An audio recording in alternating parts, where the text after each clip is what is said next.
3 true scary stories.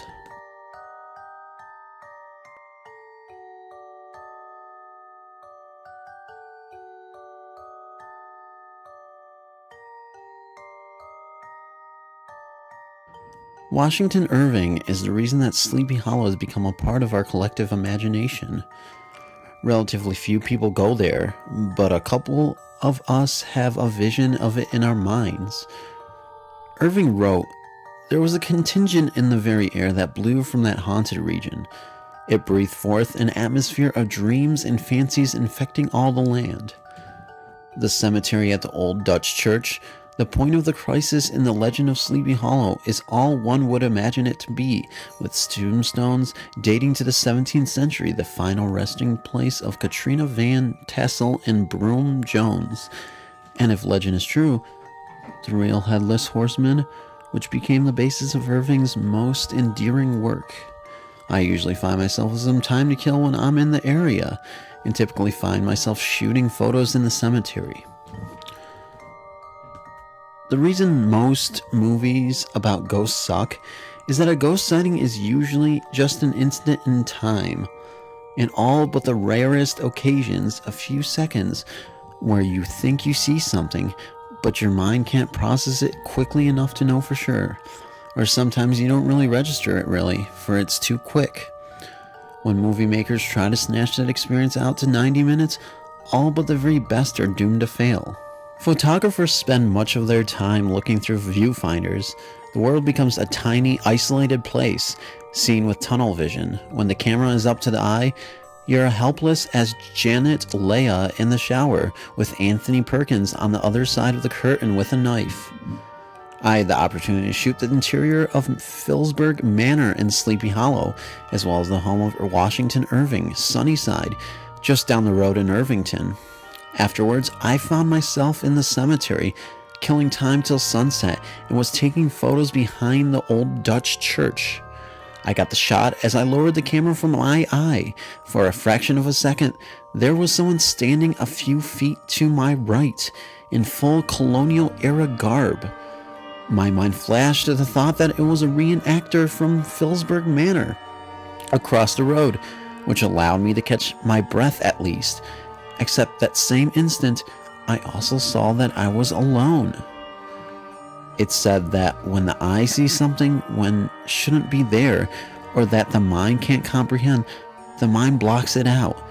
In my case, my mind processes the event. Did I really see that? Well, it's gone now, so I'll never know. And 5 minutes later, it's out of my mind completely. I'll never know if I truly saw it or not. So there's no point debating it, trust me.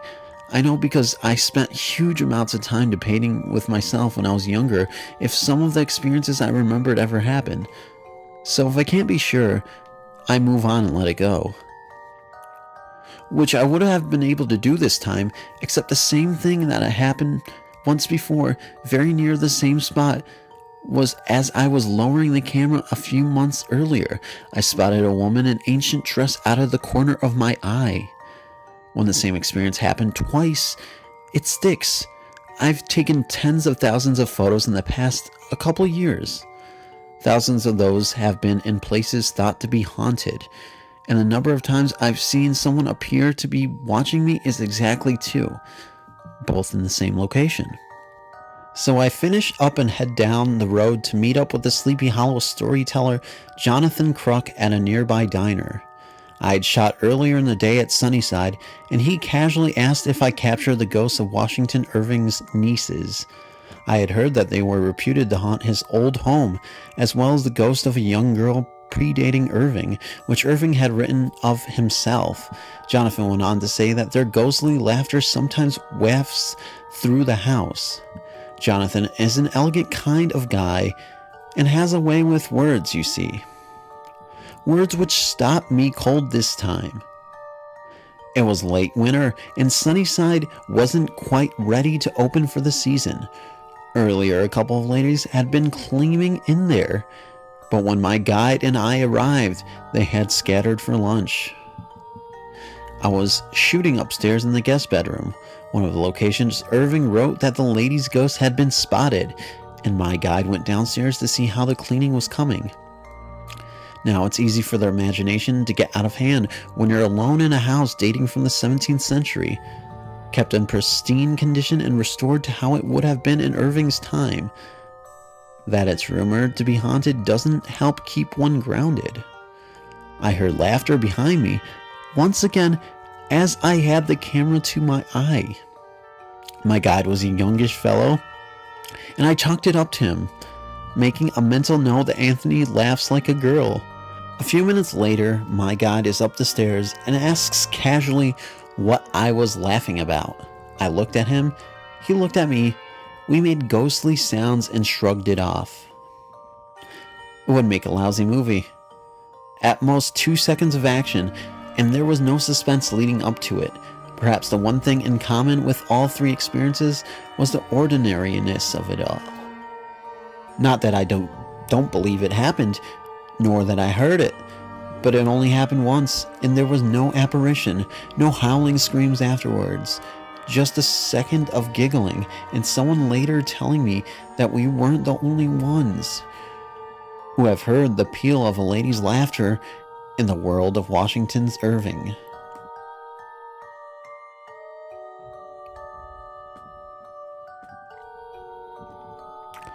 Old Salem Cemetery. The rural Deep South is a place of legend, particularly for those with interest in the things that go bump in the night. It seems that the ancient woods and swamps are infested with spirits from a past life. One such place is a little secluded cemetery in northern Mississippi called Old Salem. It lies a good 10 miles out of town, far back in the woods, with the only path leading to it being a one-lane gravel road with huge tangled trees encompassing both sides. Over the years, legends have cropped up, some involving shadow men darting through the cemetery, to back masses and demonic spirits. In the summer of 2011, myself and a group of friends went to the Old Salem Cemetery. It was around 3 a.m. when we entered the cemetery gates. The air was warm and seemingly calm, and above us shone billions of bright stars. Were it not for the ominous feeling associated with Old Salem, it would have been a perfect and peaceful summer night.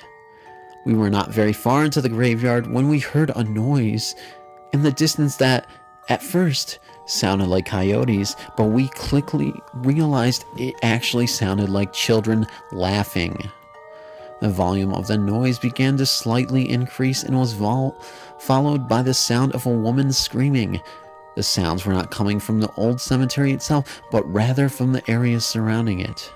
The dark trees echoed with the cries of children and some unknown lady.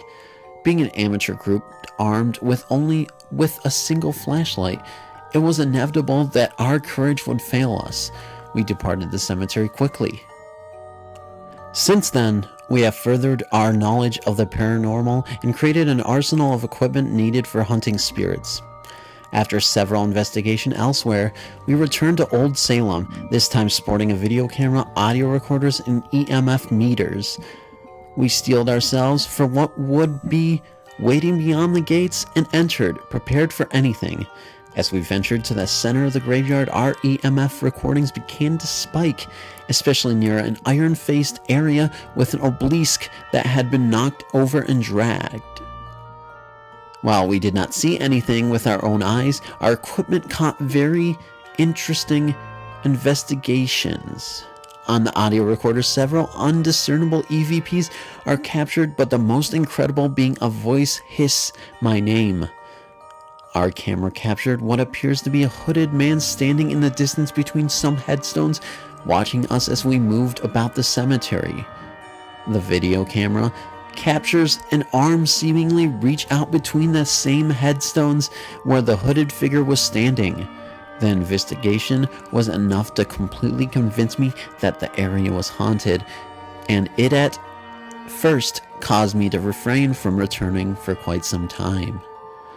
While it is small, Old Salem is one of the greater hotspots of paranormal activity in northern Mississippi. Just the simple isolation of the area is enough to cause one's hair to stand on end. However, Far I venture, its eerie gates, surrounded by dark, ominous trees, always call me back. The thrill of the unknown, waiting amongst the dead.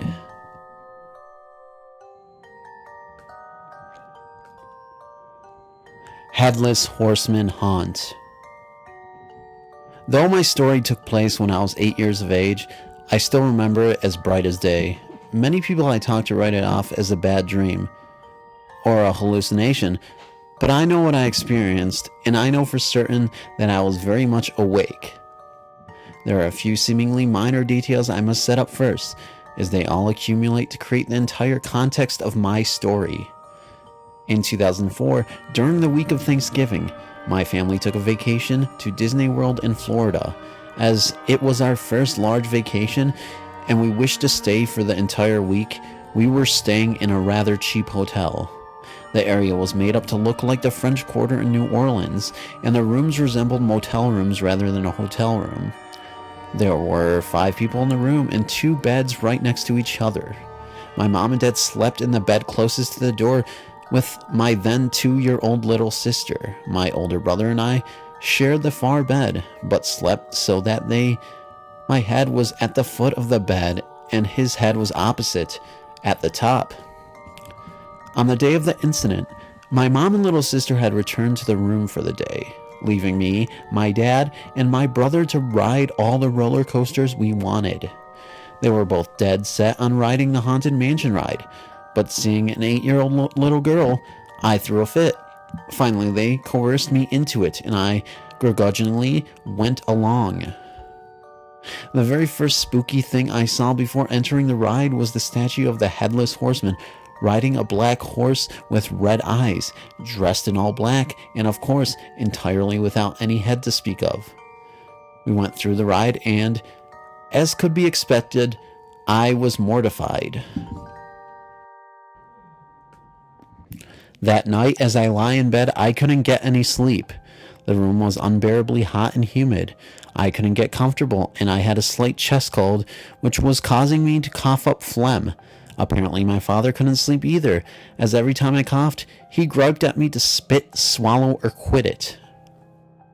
With all this inconveniences combined, I could not sleep in more than short, half-hour bursts.